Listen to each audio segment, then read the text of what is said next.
Welcome to Dance Specific Talks. This podcast is made for us dancers, and our goal here is to inspire dancers from all over the world to become better, both on and off the dance floor. We want to provide you with a platform where we dancers can share and learn from each other. So let me introduce to you your host for this podcast, T-zer, and remember as always, by dancers, for dancers. What's up, party people, and welcome back to another episode of your favorite dance podcast, Dance Specific Talks.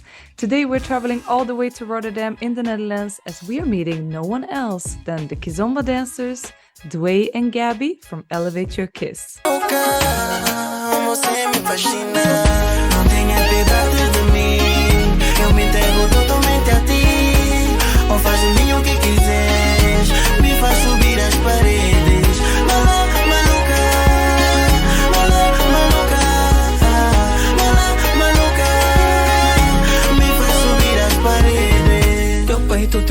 Teu corpo caliente, bem quente, quase que me queima. Menina assanhada, safada, gostosa, aquela que domina, aquela que fascina, com simples toque me desarma. Moça louca, me fatiga, ai ai ai. Now, what do you need to know about Dwe and Gaby?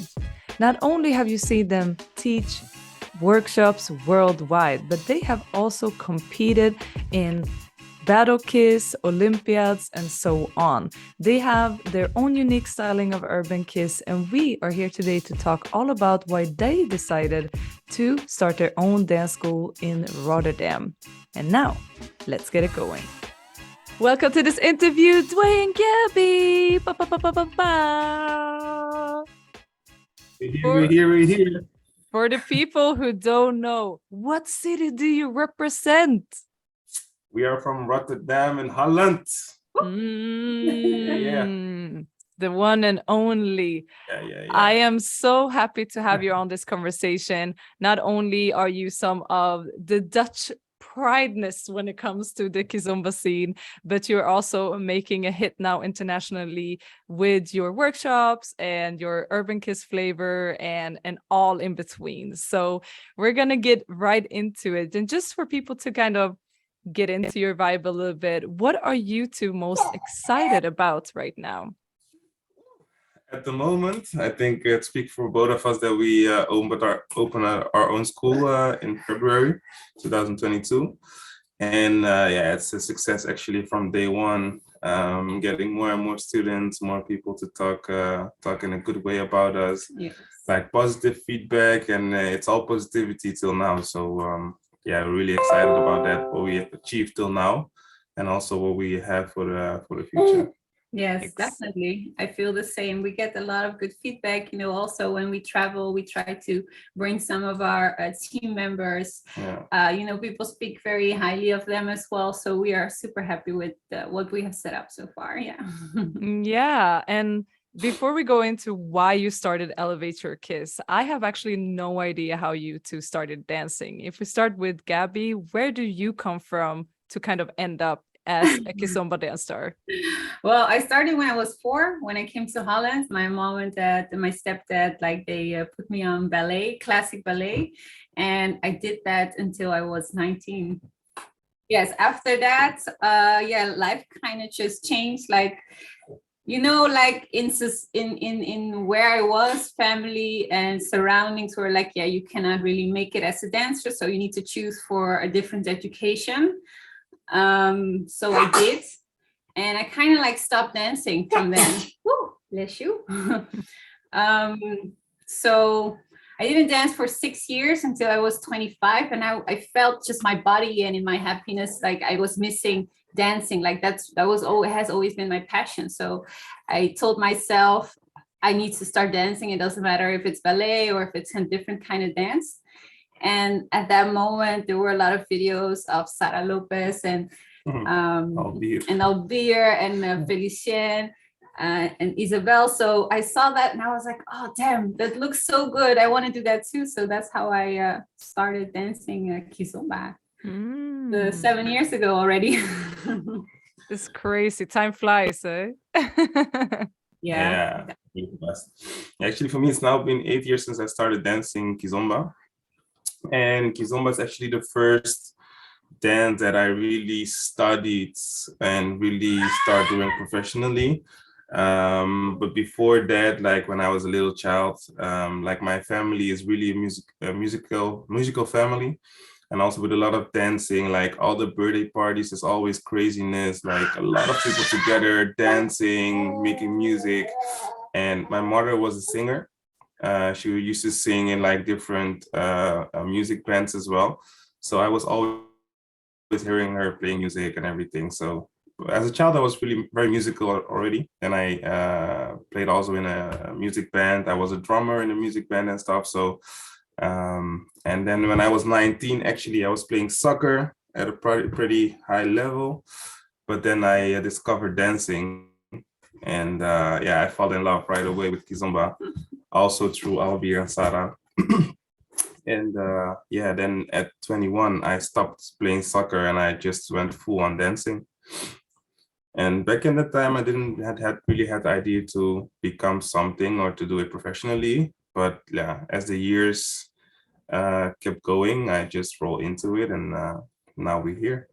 Yeah, crazy enough, like now you can actually work as a full-time dancer, Yeah, having your own, and that is such a blessing, but it's also so much work. yeah, So stop it. Yeah, yeah. So just to kind of also get the feeling of why did you feel that there was a gap? Already there are some Kizomba schools in the Netherlands, even in Rotterdam, around that area. What was your vision with starting Elevate Your Kiz? And what did you feel was missing that you were like, we want to fill this gap? yeah. Well, in my opinion, I was actually, to be honest, I never thought about it to start my own school actually, because previous we were at Kizomba Lounge, of course, and my vision back then was I want to help make Kizomba Lounge the greatest thing in the Kizomba world. And I saw all the work that was behind the scenes and everything for to run a school. And back then I was not really into that. I was just teaching advanced classes back then, and that was for me. It was okay like that. But then at a certain point, I start feeling like, okay, people have been taught steps, but dancing is so much more than just steps. It's like learning the techniques and learning how and when to apply those and in which way you can do that. Everybody is different. Everybody has their own styling and stuff. Nobody's the same. So I was feeling like in terms of teaching students the right information instead of teaching students the steps. And that was the gap that was missing in my opinion. And I was like, okay, I think that we can do this, much better. So then that was actually my motivation to also start everything. And it turned out to be the right choice for us. Yeah, and you, Gabby, have also started the high heel classes and also focusing a lot on the ladies, which is usually, unfortunately, the less focused groups in Kizomba schools in general. I feel that as a Kizomba teacher myself, I see that there's more and more followers that feel like I don't really know what I'm doing in class because there's nobody pointing out any feedback for me or telling me what I'm supposed to do in this situation. And a lot of that comes from going out and then getting insecure by maybe not being asked on the dance floor and so on. So when we work on their confidence, we can also help them become better Kizomba dancers. But I want to hear from you, Gabby, what have been some of your biggest aha moments or learning moments from actually focusing and being able to give the ladies their own space? Well, actually, I started the high heels class because I wanted to do something for myself as well. It was COVID time and you couldn't really teach like couple dances and stuff. So I was like, you know what? I want to do something. I would still want to continue dancing and maybe something that we can do on our own, without needing to have a partner. So I first did it a lot for myself, and I felt that it was something that I wasn't missing per se myself, but it was it helped me a lot to grow as well as a woman, to feel more at home in my own body. And then when I start giving the classes, like I also saw it in the girls, like they were starting from shy, being more confident and using that in their Kizomba as well. So I felt that it was such a good step for me to do. And some ladies might find it scary because, high heels is something completely different than Kizomba, but I see so much things overlap. So I also apply the techniques and the things I take from high heels into the Kizomba. And I think that the ladies can really appreciate that. Yeah, I really like that. And I think it goes, both ways. We can learn so much from each other, the men and the women within this couple dancing scene. And I know that from hearing what other people say about you two as a couple, it's very much that, they feel very confident around you and feel, not only seen, but also respected. As a follower, I've danced most with Dwe, of course, but a lot of followers say like you always give us the best time, as in like it feels very much like you as a male leader are giving us like the very present and not being in the next dance or looking for the next partner to invite up. Do you have any specific philosophy around what you wish for leaders to kind of, in what way they're gonna step up in order to better this Kizomba scene from a leader's perspective? This is a question to me, right? Yeah. Well, in my philosophy, I always look back towards the route that I have taken to improve myself. And for me, the secret is all about mastering techniques. What I notice sometimes is people do when they learn a Saida, for example, and they do it 10 times, and then they think, okay, I know the Saida, let's go to the next one. But once you master something, like for example, my Saida, when I did it 6 years ago, I learned my first styling in the Saida. But now I have like 13 different type of stylings that I can use in my Saida because I master it and I keep on improving. So I'm sure that in 2 years, I have maybe 2 other stylings next to the 13 that I have already. So you never stop improving. And once leaders realize this point, they will start mastering more of the basics and the fundamentals as well. And this will help them to reach a higher level and a higher potential in their urban kids as well. Yeah, and I think it's that also that curiosity of wanting to improve, that is something that we just need to stay with all the time. And it also goes into what I said before, like when you meet different partners on the dance floor, how do you still make it interesting, no matter what level they are on? And I can imagine it's the same for you, Gaby, that like a lot of people maybe are intimidated by like all the videos that you guys are doing, and they are expecting you to expect a certain level.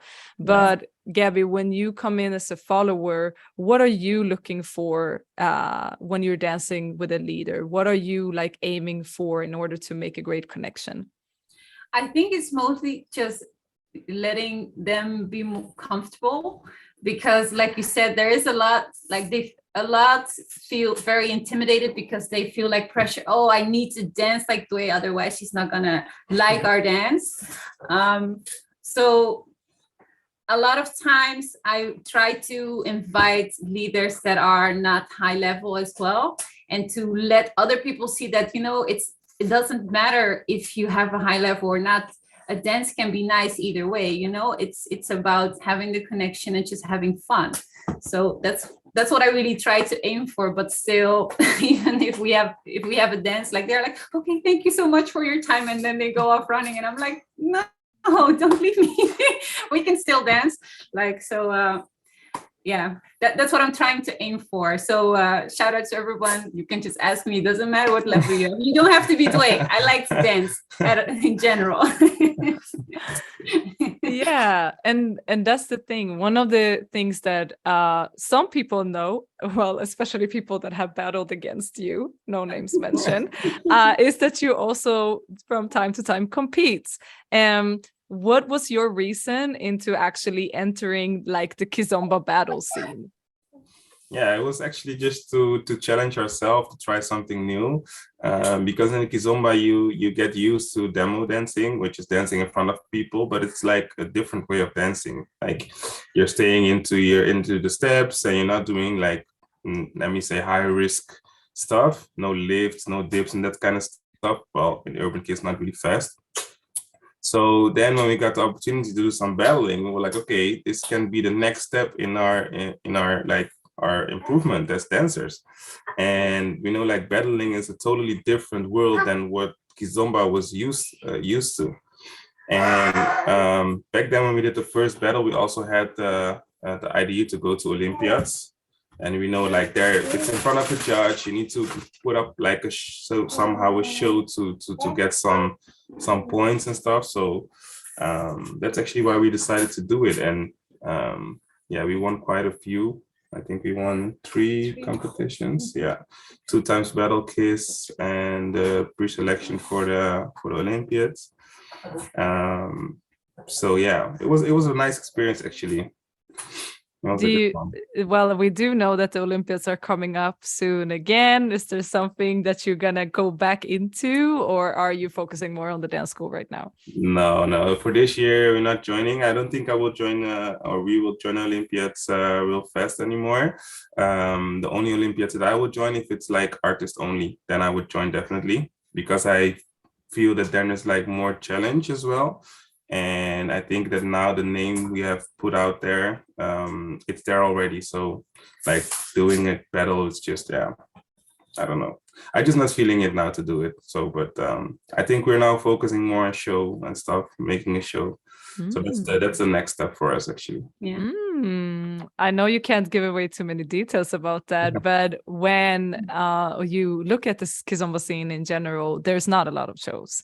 No, and when I started Kizomba, it was because we were creating a performance team, me and Mally with Fuse Fam back home in Sweden.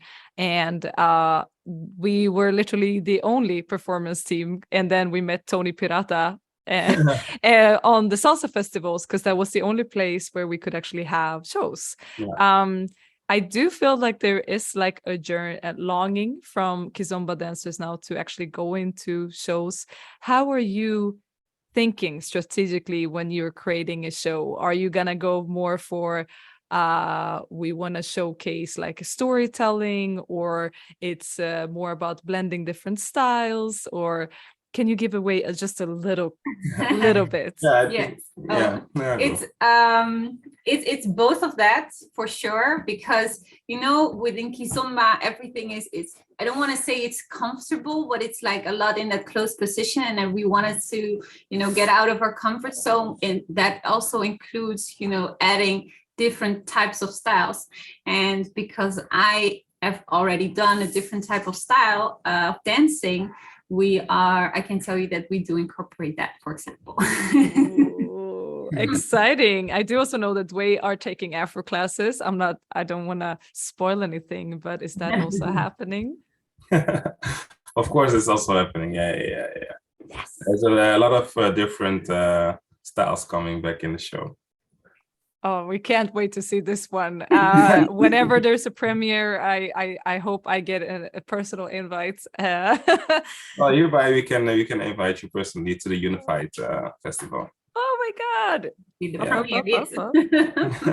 Love it. Can't wait for that one. Now, when it comes to you're traveling a lot right now, and you get to see a lot of different Kizomba scenes around the world. How would you describe what your vision is for like the global Kizomba scene, like hopes, dreams, visions, and what are some of your hopes and dreams and visions for the local scene, the Dutch Kizomba scene? Ooh, that's a good one. I think for the global ones, what we are experiencing, actually, there's a lack of understanding of like a lack of sharing, how do you say this? The right information, I want to say. because what we feel is like there is a really lack of connection, actually, people really connecting with each other in terms of dancing. And this can, I think, working on this part can improve a lot of dancers all over the world. And of course, going more into the techniques, there's also something we can improve, but that's something we have to do all together. It's like a couple of days ago, there was this post from Liliana saying like teachers who say like followers just follow. That's the only thing you have to do. This is where it starts. Like teachers who say this kind of stuff, like, no, it's not just following. It's like working together. I need to work. I need to give the information, but as a follower, you need to also observe the information and put that into the movement together with a partner. So I think for the Kizomba scene all over the world, there's still a lot that needs to happen, but I'm sure we'll get there. And yeah, for the Dutch scene, it's a difficult one because I feel the thing is that when you really dance a lot at the dance school, for example, you dance with your own students mostly. So there's where you actually feel that they are getting, in your vision, of course, in our vision, the right education, and they're making the steps, they're growing fast and everything, making a nice improvement. And because we have really a lot of bookings all over the world, we don't do much social dancing anymore in Holland because we really cannot find the time and the opportunity to do so.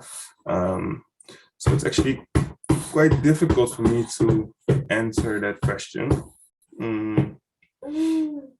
I don't know if you have. No, for the Dutch scene, I find it hard as well because, like you said, like we, give classes. We're going to more days a week, and in the weekends we're gone. But for the global, what I personally, really like that we are sharing is that we want to really communicate how to make it more beneficial, like the connection and how to dance, because there's so many different ways of connection, for example, and there's so many different ways of so many different teachers explaining it in a different way. And it doesn't mean that one is good or the other one is bad. No, we give a lot of examples like Curtis and Carola. They make a different kind of connection, and that works as well because we also give our students the explanation of why that works in that way and why we connect in a different way and how that works. So I think it's good to, globally try to spread the right information and why things happen, not just this is our way and this is how you're supposed to do it. So my little one asks so much attention. Hey, this is the future of Kizomba dancer right here in this call. We hear her in the background. So yes. The future is calling for a lot. We need to help them out a lot. So she's just handling the conversation her way. Definitely. So, but yes, that's I think a thing that we need to, that I would like to focus on. Yeah. And when you're talking about the word connection, again, like it is so much into your own interpretation. Are you talking about the connection of like techniques of actually leading and following connection? Are you talking about more like a spiritual exchange, or are we talking about like connection between the dancing and the music? In your perspective, your view doesn't represent everyone, but in your teachings, what are you kind of adding into that word? Yeah, I think the biggest part in our way of teaching is the physical connection, like how to connect them to have a better leading and following understanding. And in the second place, the connection between the techniques, the dance, and the music. That's also something that we focus on. The spiritual connection is also something that we hear a lot, but it's not something that we really focus on that much, because in our style it's a bit different. We have the more fast urban Kiz style. So then the spiritual connection is like a bit different than if you have a more relaxed and slow style and vibe. Exactly. The difference between huggers and steppers, you're definitely on the stepping side of things. Yeah. Yeah. All right. Well, I think it's really cool to see you both grow into also like having a dance school, being able to reach more people on the home base. It doesn't come without challenges. What has been the biggest challenge for you guys to give so much time and effort into making Elevate Your Kiz work? What has been the biggest challenge? I think the biggest challenge for us was in the beginning with location actually of the school, finding the right location, but also a location for the long term and not just for the short term. Because we had actually a pretty nice location in the beginning, but then the contract was there already. But then still the location canceled us 3 weeks before opening the school. Stress. But all the communication was done already. Like everything was said and done. We were making promotion. People knew it already. People already signed up and everything. So then 3 weeks before opening, we had to rush and search for a new location. And thank God we found it. But then also the new location that we had, it was like a female dance school. And we came there like, yeah, we teach Kizomba, everything was good. And then 2 weeks on the way, they noticed the high heels class of Gaby, which was also a class only for women. But the school where we were in was also a school only for women classes, for feminine classes. So then they were like, yeah, sorry, you cannot continue that class, but high heels is Gaby's baby. And I promised her like, hey, high heels will always be there. So yeah, for me, there was no option to continue the school without the high heels class. So then 2 weeks before the start of the next course, we had to rush and find a new location again. And thank God everything fell on the right spot, and we found it and we could continue our classes and everything. So I think the location was actually the biggest challenge for us. Yeah. I think that was like a really stressful moment. But like you said, everything behind it, like the administration and the thoughts, what are you setting up? Why are we setting it up? That is also a difficult part. But we have two amazing ladies. Shout out to Jocelyn and Betty Fun.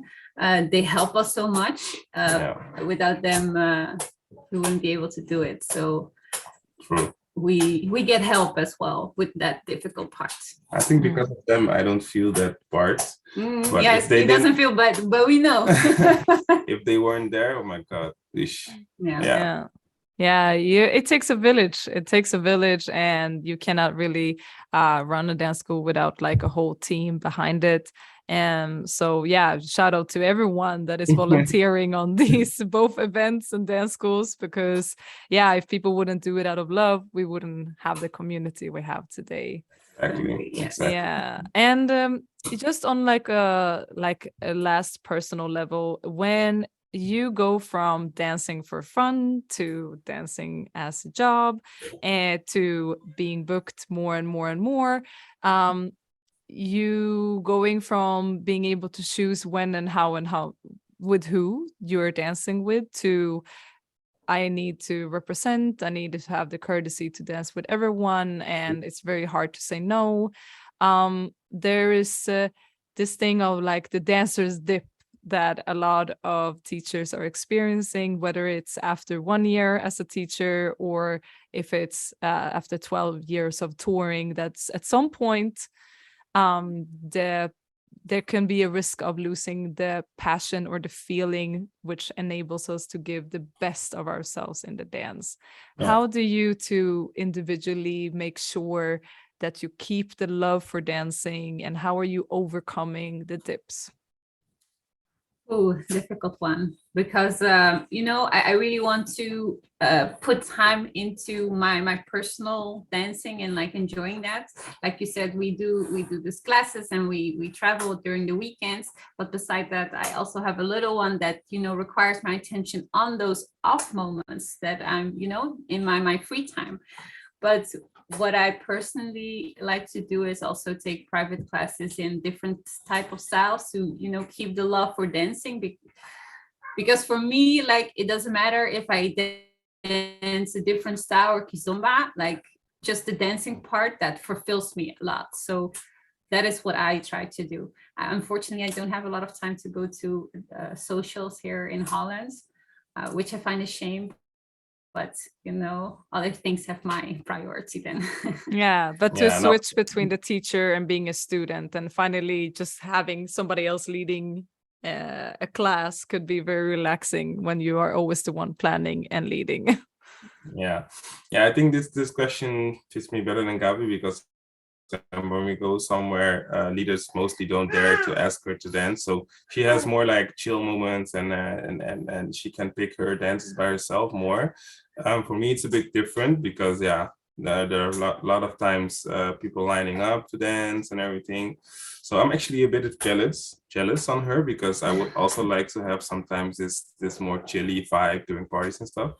But yeah, this transition was actually crazy because, like you say, you go from picking out your own dances to almost being obligated to dance with people whole night.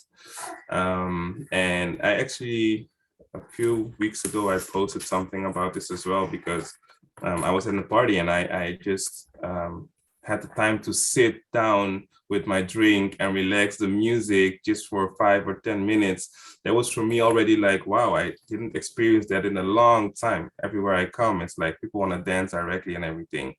So it's hard. But on the other side, what my strength is that I can replace myself in the other person very good. So I know that whenever we go on a booking, for example, somewhere else, there are people who only see you on videos. And it's the same feeling maybe for me that I'm only seeing Chris Brown, for example, on videos. I may be exaggerating in terms of being big and in the world. But it's like when you're there, they have just that moment, that maybe 1 or 2 dances, maybe just 10 minutes to dance with you. And then they won't see you for a year, or they have to travel very long or whatever to have you close again. So with that in my mind, I'm always finding the energy and the passion to keep on going for those people. And for me, the biggest passion is not the dance itself, it's actually seeing the growth of the students and seeing the appreciation for the information that we're giving and the time and the effort that we're putting in. And this is also giving a lot of energy to keep on going. That's amazing. That's amazing. I can't wait to see how this journey is going to go for you. We can't wait to like cheer you on, because it's like a win-win for everyone, right? When you get these bookings and you go out there and you do your shows, it represents this country, and we're so proud of you guys. In the end of my interviews, I always do something called fill in the gaps, where I start a sentence and you end it with a word or a maximum of an end of a sentence. So choose your word wisely and take whatever comes up first. Oh, sure. All right. Gaby, when I dance with a really good song, it physically makes me feel? It physically makes me feel happy. I think so. Yeah. That's a good word. That's a good one. I'm searching for different words, but I don't know which word, because it's happiness, but it's just, I don't know, it's something in my body. That's a good one. It's a good one. I take it. All right, Dwe. As a teacher, I always try to influence my students with giving them the right information and showing them why stuff are the way they are, and giving them the space to experiment by themselves. That was a long end of a sentence, but I also take it. I like it. With I like it. the right knowledge, I would say the right knowledge. Yeah, the right knowledge. All right, Gaby. Feminine for me means being comfortable in your own skin. boom. Yeah. Dwe, as a leader, I love when a follower gives me The same energy that I give her to her. And for the both of you, if people want to follow your journey on a social media platform, where can they find you? Yeah, they can follow us on Dwe Gaby on Instagram or Elevate Your Kiz. Boom. Thank Facebook, you. Thank YouTube, you. Thank everywhere. you so much. For everyone that is interested, we're going to link everything in the description below. And for now, until next time we see each other, keep dancing, stay real, and stay you. Yeah, we will. Thank you Thank very you for much for having having us. us, T-zer. Also Thanks. for you, keep on going. We're very proud of everything you're doing. The love, all love there. Don't forget to click subscribe, comment below, and give us a rating or review. We have a Facebook page, YouTube page, and we are on Spotify, Google Podcasts, iTunes, and all the other podcast platforms. We also have an Instagram, so don't forget to tag us in your favorite episode and share it with the world, because we read all of it.